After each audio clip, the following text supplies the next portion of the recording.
Hi, everyone, and welcome to In Conversation With, presented by the Council of State Archivists and focusing on contemporary issues shaping the work of state archives. My name is Ann Ackerson, and I serve as the Communications and Development Coordinator for the Council. This series is made possible by a National Endowment for the Humanities CARES grant.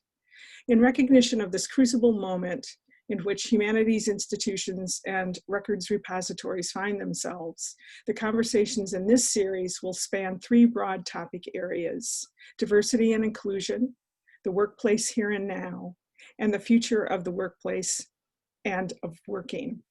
So today's conversation topic is about welcoming and developing cultural competency. And I'm delighted to introduce our guest, Helen Wong Smith, archivist and librarian for university records at the University of Hawai'i. Helen is back with us to expand upon a webinar that she presented to the CoSA membership in June of this year. And so if you're watching this and you want to tune into the recording of Helen's webinar, you can do so right here on CoSA's YouTube channel. Thank you so much for being with us today, Helen. We really appreciate it, and it's so great to see you. My pleasure. Turn off the phone. And I thought we would be... Who's calling me from Pennsylvania? Okay. I thought we'd begin our conversation by you telling us a little bit about yourself, your career journey, and how long you've been formally engaged with cultural competency work. Okay, well, I've actually started as a patron of archives in the early 80s. After several times, I finally chose kept changing my major. And as an undergraduate, I got my degree in Hawaiian Studies, which was still not a real degree at that time. You can take Hawaiian language as a foreign language in Hawaii. Sad statement. But, and I was introduced to research. And so I spent a lot of time in archives. And then when I moved to another island, I was told, I was doing my research, and the librarians there said, you know this stuff. You actually read it. we just manage it. You should go to library school. And I thought, okay, what else am I going to do here? So I did that and focusing on archives. And I'm just a girl who can't say no. So I have moved around an embarrassing amount of times because I see an opportunity and I go, oh, if we could make those records available to the public, that would be so wonderful for the researchers, And so I'm not afraid to move. And as a result, I've worked in a variety of institutions, not just academic, but federal, at the National Park Service, the state in both the two campuses, universities, University of Hawai'i, and the Historical Preservation Division as well. And so, and then in nonprofits, I was the ED for the Kauai Historical Society. So it's been a real nice, rounded, diverse career, which I think really helps one to view different patrons, different collections, and it really helps you get a more holistic look of what archives can be for society. And a lot of on-the-ground experience in terms of working with people who are trying to access records and maybe having, I would imagine, undoubtedly having a lot of trouble accessing native Hawaiian records. Oh yeah, absolutely. It's interesting because a very well-renowned language professor and I were on a board together, and I said, not all Hawaiian language materials are in Hawaii. And he said, what? Tell me more about this, And I said, well, everybody goes to Harvard, because the missionaries, Yale, everybody goes to Yale because the original missionaries, the first company came in 1820, hailed from Yale. So a lot of missionary records talking about the early days of Western contact have been examined. I said, but there are a lot more.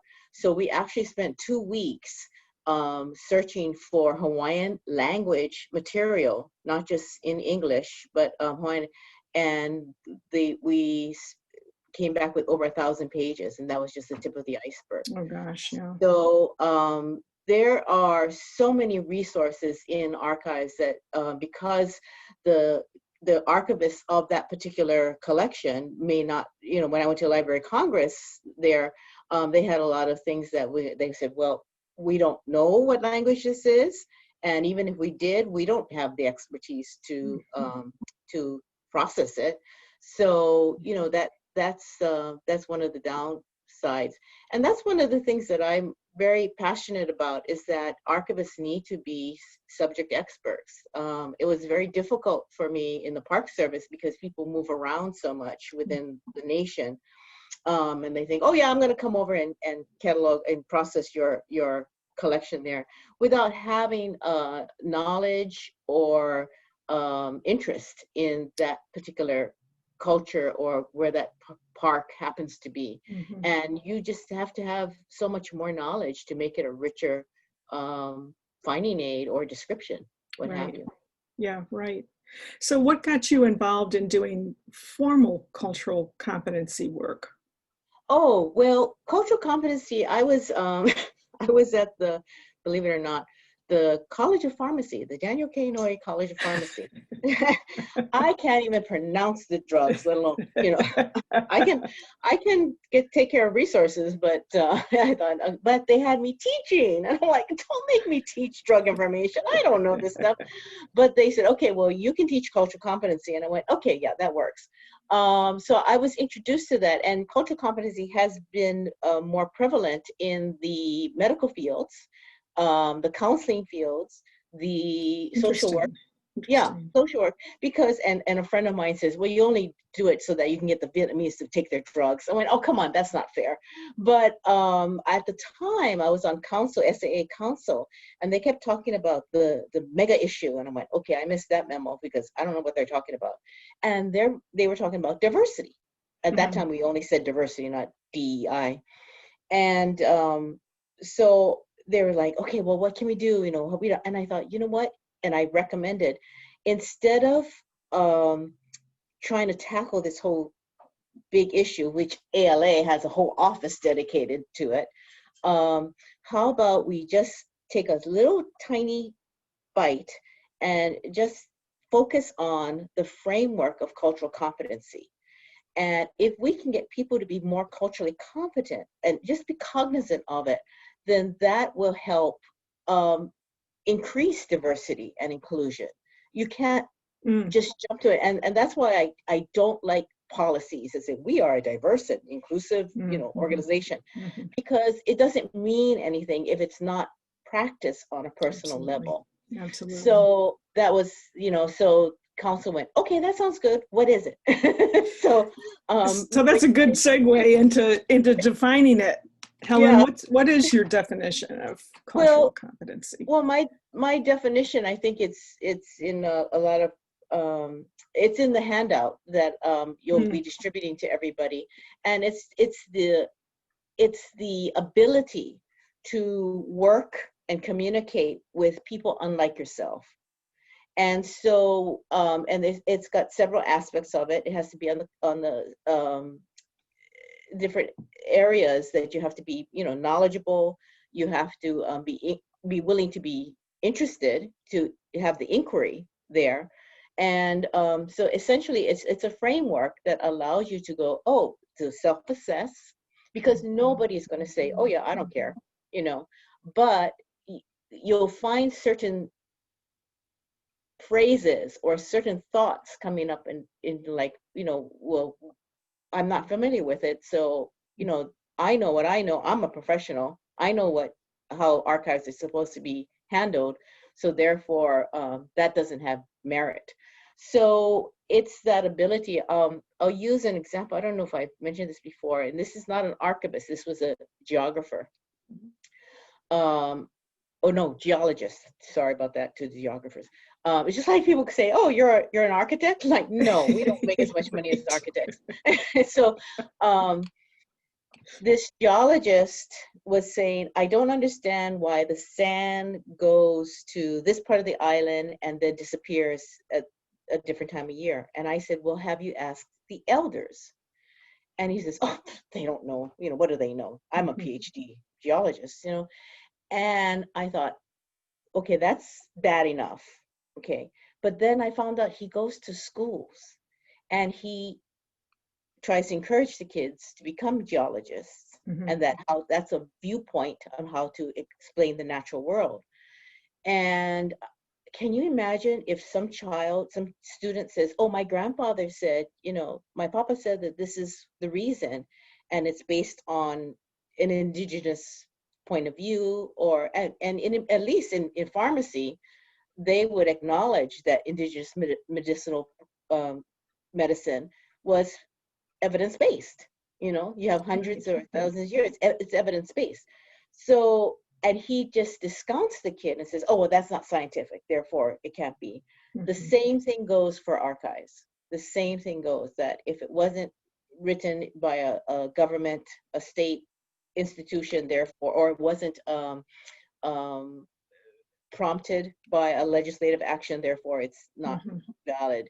So I think that that's something, the other points of view, and not only that, you know, because we're talking about CoSA here as our audience, not only something that was officially put out by the state, but also what is the pushback from the public, you know, or what was the response, I should say, from the public?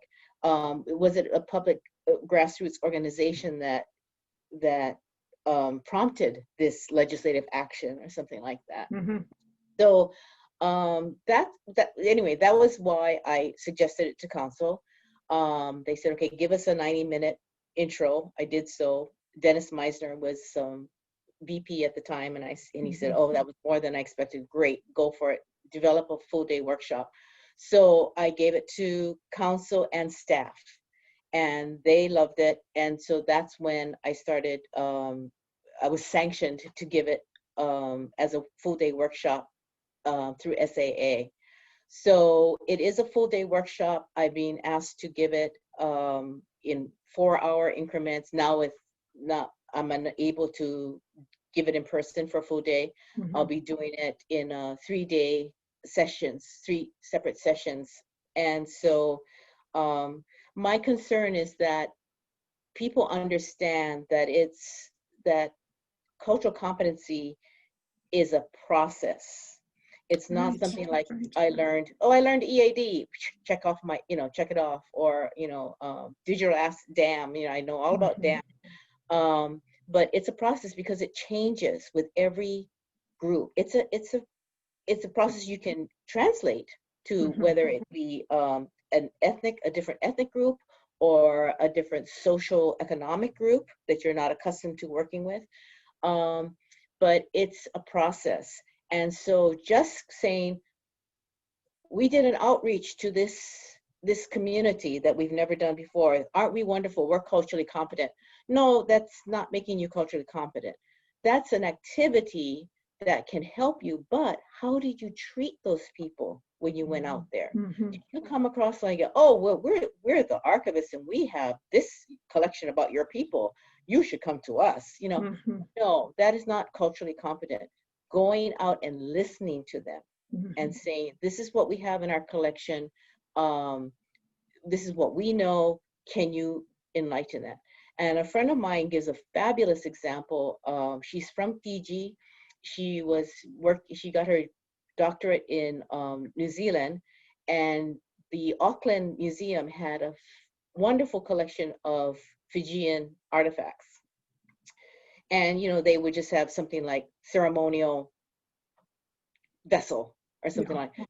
And when she was able to bring in experts from that culture into the museum and describe things, of course, the description was so much richer, you know. So you might have something, Library of Congress had things in their collection when we visited, and, you know, they had no idea that these were the records of, or publications, well, let's stick to records, of somebody who's a really big deal in this culture.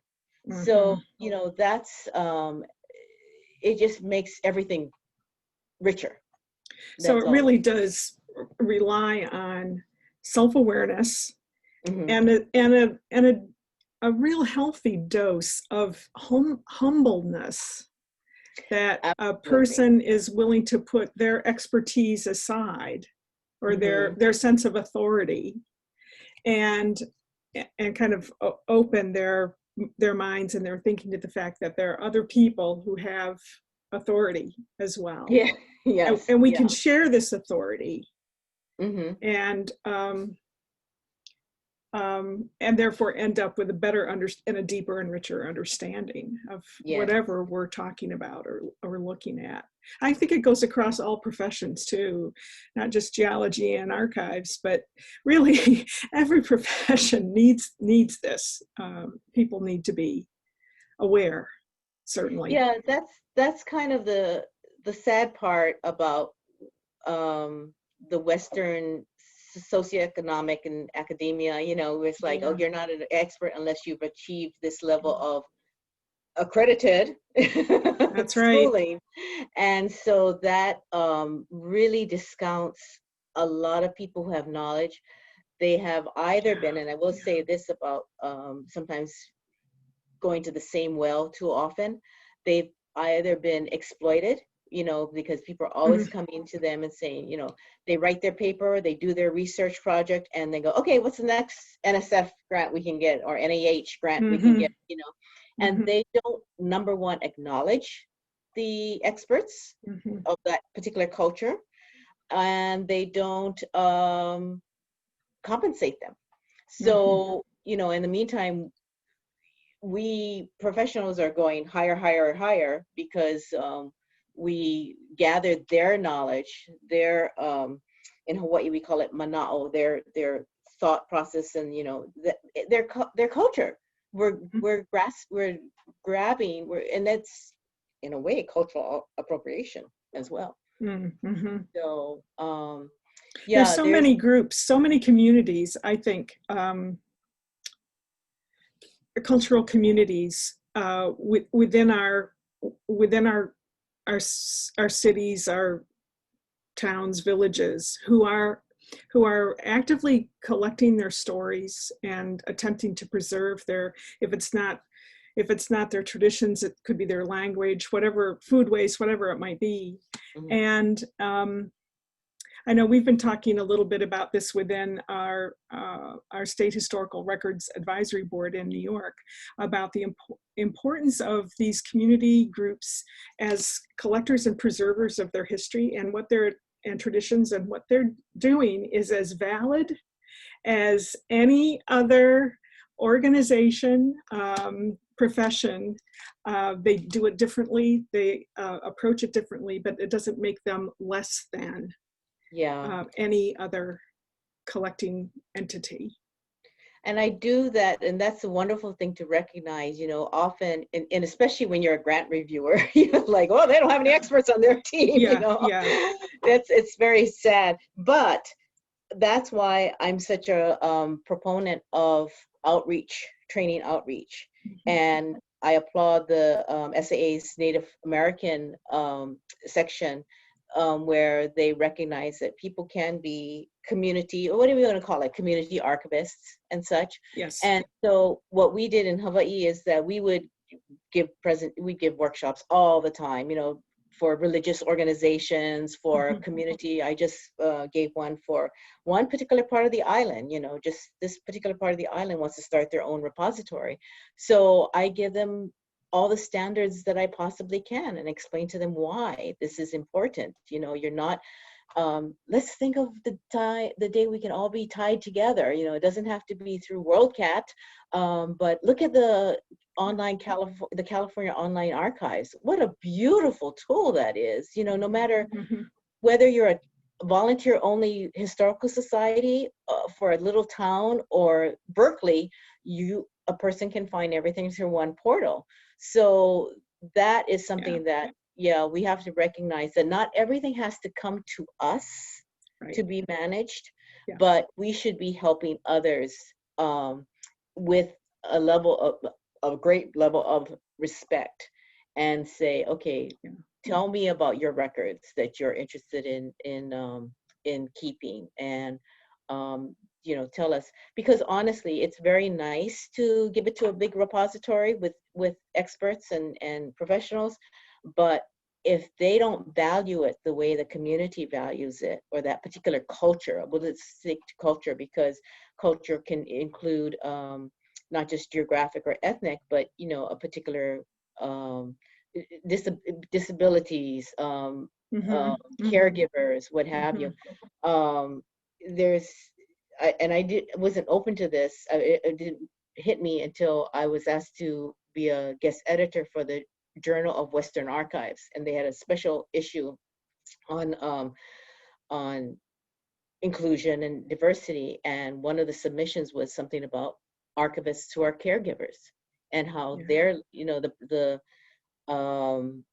the challenges that they have trying to fit everything. And when our profession is already so difficult with, you know, grant funded positions that, you know, or you have to move around the country and to get full-time work and such. So that was a really good eye opener for me. So yeah, it's letting go of your ego, letting go of your what you think a particular culture, your perceptions of what a particular culture is, and being open to it.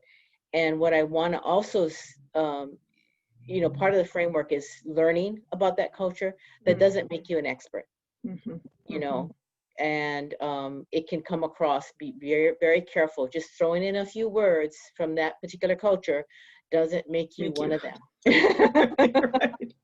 Have you seen the definition of cultural competency shift over time? And I'm thinking, of course, particularly this year with the resurgence of Black Lives Matter, all the social inequities that we're attempting to wrap our heads around and deal with.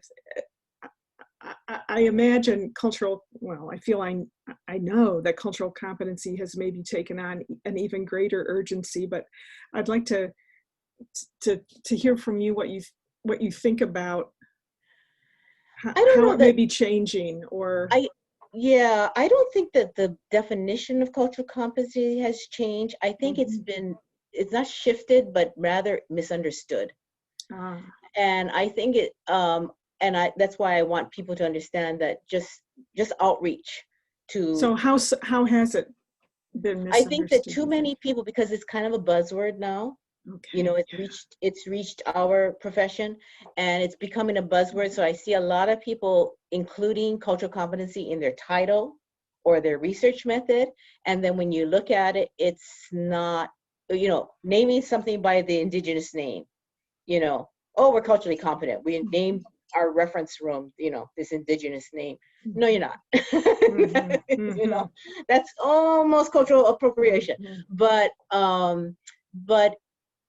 it's becoming that. And especially what really got me was because people send me articles. They go, oh, look, here's an article about cultural competency, and they send it to me, and I go, no, that's not.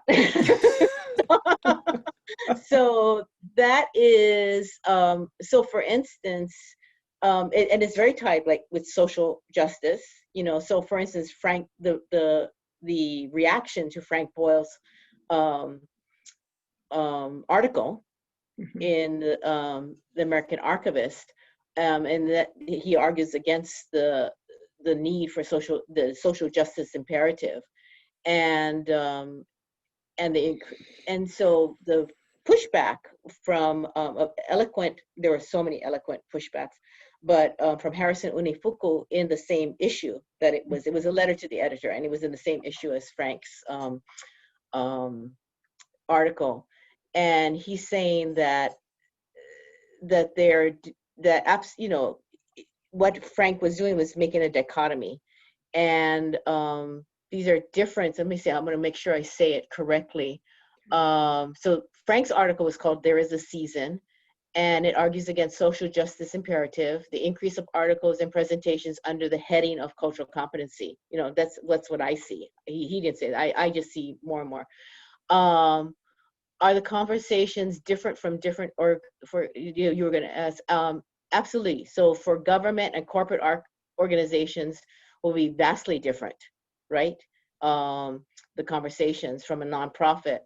But when you look at Harrison's pushback, he's saying you don't have to have a dichotomy. You can have social justice and be inclusive, you know. So if your state archives is mandated to do this, you can still employ cultural competency in its purest form, which is the steps of self-assessment and inquisitive, and, you know, the willingness to learn about that particular culture and to be aware. And it doesn't mean that you have to, you know, say the key words from that particular culture. It's just more of a awareness of how to act appropriately. How to respond appropriately. Because certainly in state archives, the records by and large are limited to the records that are produced by state government. Well, those records cut across all racial, social, ethnic, gender, class lines, and as a result, there are lots and lots of people who are coming to the state archives to research those records and to get information. So that archivists need to deal with diverse groups all the time of people coming into the archives, but then they've also got to deal with diverse records too, and how they're described and how they're made available to the public. So absolutely. And it's not just our patrons, you know, because if you don't have a diverse workforce, well, then how are you going to and when I say doesn't mean you have a token brown person or, you know, what have you, but or just somebody who speaks a particular language so they can work with those patrons. What I mean is that a workforce that has different points of view, and that often stems from different life experiences. So not all of us took the normal, okay, undergraduate, you know, graduate, I got my PhD in, you know, or what have you. And that's why a diverse experience, if your workforce has diverse experience and interests, if everybody is interested in the same thing, doing the same thing, you're not going to have that diversity. So welcome that diversity of experience that brought that person to your door. And that's why I'm doing a lot of work right now on the diversity of being culturally competent when you advertise for positions, when you go through your selection process, you know, and then and your, for lack of, you know, tenure process, you know. So it's a lot of things. It's not just we always think of patrons, but if you don't have a culturally competent workforce, those records are not going to be. They're going to go, oh, I don't know what this is, and throw it on the side, and it doesn't get processed. Right. Yeah. And certainly in state government, there are a lot of restrictions around hiring, around wording of job descriptions or position listings. And that may be true. I bet it is true in university environments too, that you have to kind of write a position listing that sort of ticks a lot of boxes, or, I don't know, fits into whatever HR wants and needs, or something like that. So how can a manager, state archives leader, supervisor, get around some of that to be able to sort of suss out candidates for that diversity that maybe isn't coming through the civil service stuff or whatever it might be. Do you have any thoughts about that? Well, UNLV has done a fabulous job. They've already changed their rubric. They've already changed, and it starts with who are you putting out? Are you just putting out your positions like in academia, in the Chronicle of Higher Education? Are you just, who are you letting this be known to? Are you, so with state collections, I'm trying to think now. So for my non-academic state position, I'm trying to think of how it went through. It wasn't on the civil service. I think it was through the professional organization as well, the local Association of Hawai'i Archivists. So, to think not just to your state portal, but let organizations, professional organizations know as well. And if there are, and in Hawaii now, we even have a archivist, Native Hawaiian archivist organization, that wasn't available 5 years ago, but you can have those types of, you can utilize that. And then you change your, sure, you still have to tick off the boxes, but you're weighting a rubric of what is going to be valued, can be shifted as well. So somebody who has a different experience than your normal one, then that will be weighted higher than, oh, look, this person is summa cum laude or something like that, and recognizing that this person has worked with the community or these two communities for the past 10 years, or this person went and got, is recognized by this particular group as a leader in their group, and value that, so you can still check off the minimum requirements, but you should be able to, so it's both of who do you make sure is knows about the availability of this position, and then making it known, and once they're known and you get more diverse applicants, then weighting it differently. What you're thinking about requiring the MLIS all the while? This is a conversation that's going on in the museum community about, not every job, not every professional position needs a master's degree. Is that a conversation that's happening in the library and archival communities?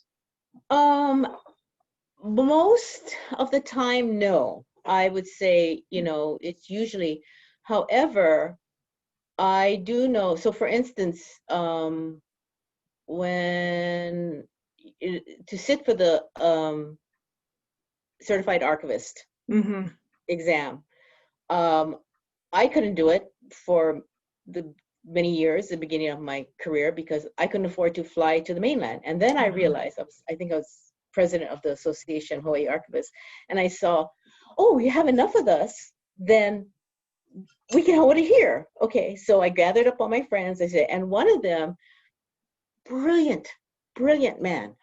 I don't think he even graduated from high school. Not because of, I think he was just a rebel without a cause. But, no education. I mean, he is revered here. Everybody knows if he says this is history, and fortunately, he qualified, no MLIS, and he qualified to sit for the exam. So just taking in account his experience, what he has produced. So if ACA can do it, there's got to be a way that other people can do it too. Yeah. So that is something that, and that's another reason I like the Native American. Well, it was a roundtable. Now it's Affinity Section at SAA. That they recognize that you can be included and considered an archivist without the MLIS or the MA. So so much of it has to do, and it's not just years in the field, but also your desire to learn. That's the other thing. Of course. Yeah. Right. You know, I've seen too many people that go, oh, I've been doing this for 30 years. It's like, yeah, and you've been doing the same thing for 30 years. You know? Right. You haven't figured out how to develop yourself. That's right. Exactly. Well, you've noted you've spoken to a lot of groups, and you've noted in one of those recent presentations that the library and the archival profession are behind in efforts to address the foundational, as you say, the foundational issues of racism and disparities within institutions in serving multicultural communities. And certainly our communities are becoming more and more multicultural all the time. So what do you feel, and maybe we've talked a little bit about this already, but what do you feel are some of the implications for institutions who continue to ignore systemic racism and societal inequities? They're not going to take up the cause of cultural competency with their staffs. They're just going to kind of move along as they always have. What are some of the ramifications from choosing that path?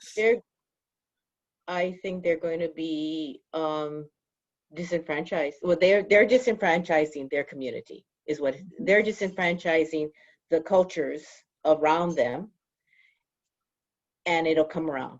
They will become not obsolete, but not valued. Mm-hmm. They will not be valued. And so an example is when I was with the Hawai'i Historical Society. This organization has been around for 104 years. You know, this is a fabulous collection, fabulous organization.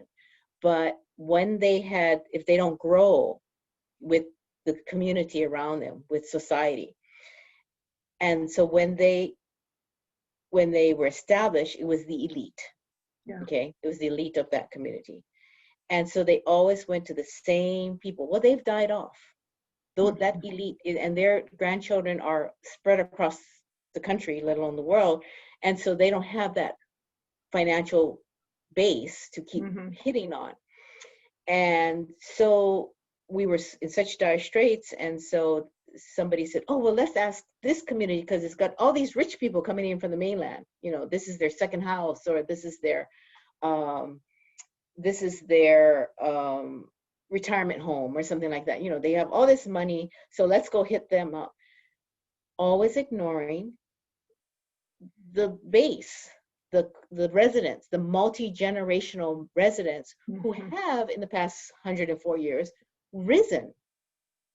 So now they're so disenfranchised from this historical society that has records about their ancestors, has fabulous records, but they've lost that connection.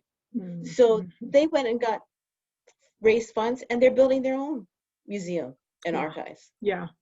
You know, not even thinking about it, because they view it as an elitist place that isn't going to welcome us. So one of the first things I did when I went there was recognizing this history and asking the local residents, you know, what have you, you know, do you ever go there? You know, do you realize they have this? And they said, no, you know, it's in the county building. It must be a government archives. Of course, like, no, yeah, right. Or there's nothing there for me. First of all, they have to be aware of what kind of records you have, how it can help you. And Dennis Meisner gives a great example in Minnesota, you know, because they can help people file land claims. Just the variety of benefits are endless. And so what I did is I gave across the island how to conduct your genealogy, and it was specifically for multi-generational people, because in Hawaii we're not going to find out on ancestry.com. That's just not going to work. So it was geared for a population that had already lost its connection with, you know. So if you can avoid that, or if you don't do this, if you don't actively look for ways to involve your communities and the different cultures there, you're just going to become irrelevant. Yeah. Yeah. One of the, well, there are many bright spots among state archives, and certainly one of them is the kinds of workshops they're doing to help African American communities do their genealogy, which is, again, like a lot of marginalized communities, it's harder to do. And with the pandemic, so many programs and collection information has been moved to the web. So one would think that, well, it has made it a lot more accessible. But I'm also thinking too of the digital divide and the fact that there are so many people who are living in areas that don't have access to internet, that don't have computers, any kind of equipment to access information. And so, and I imagine that's true on the islands as well, that there are people who are living without access to broadband and that sort of thing, and reaching those audiences and building relationships with those audiences is undoubtedly more difficult or challenging, let me say. Yes, and that's a good thing to think about when you're creating your digital platform, is that I was helping one particular community group, and they said, remember, not everybody has broadband, so can you not put so many streaming things, streaming resources?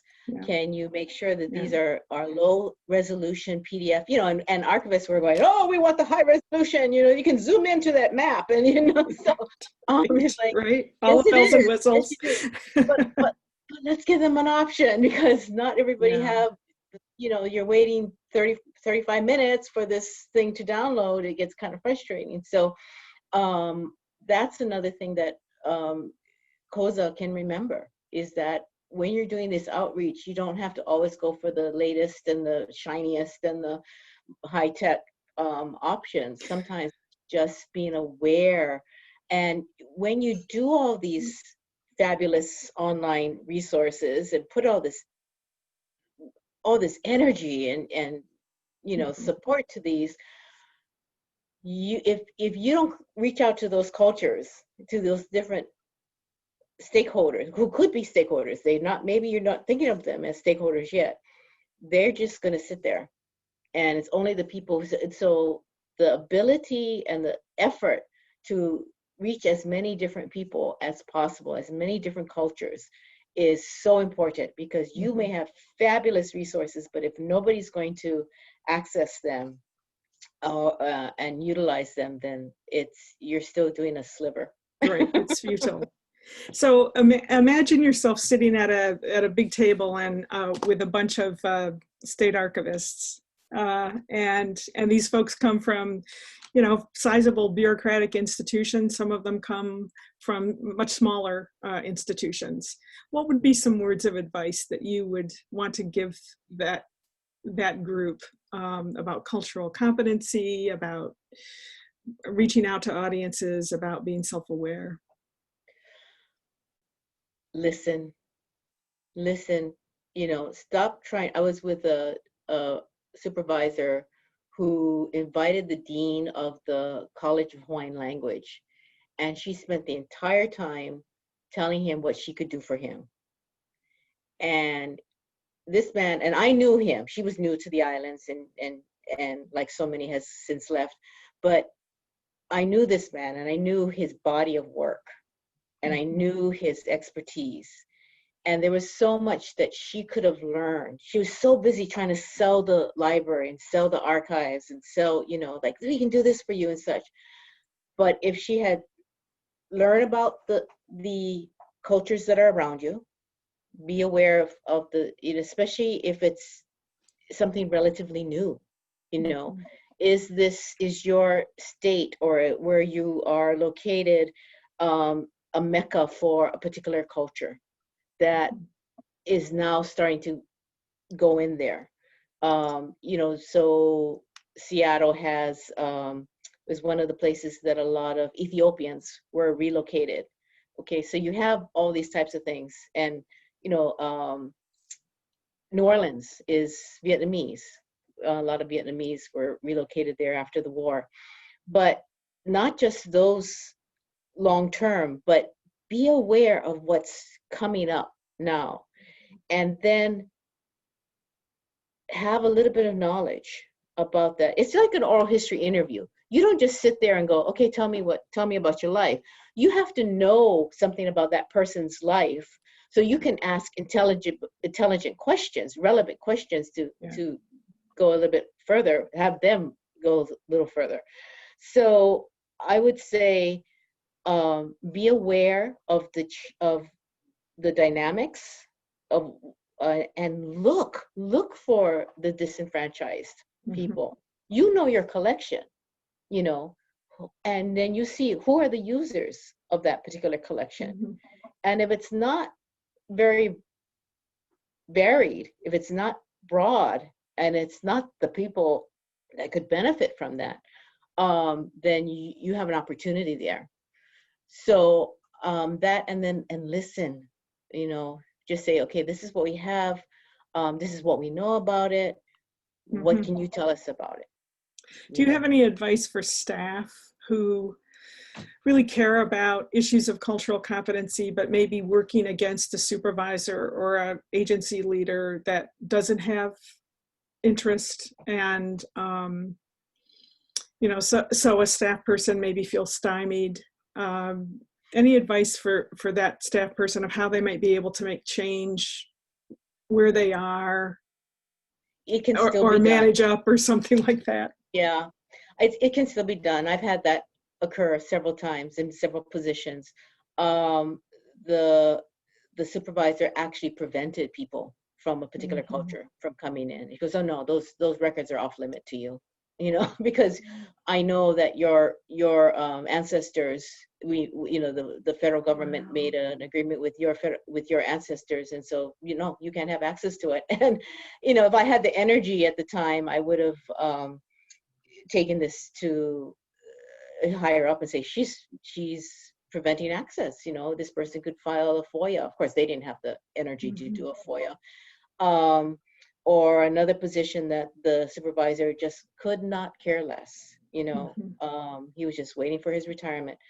And yet I could practice cultural competency on an interpersonal level, to the point where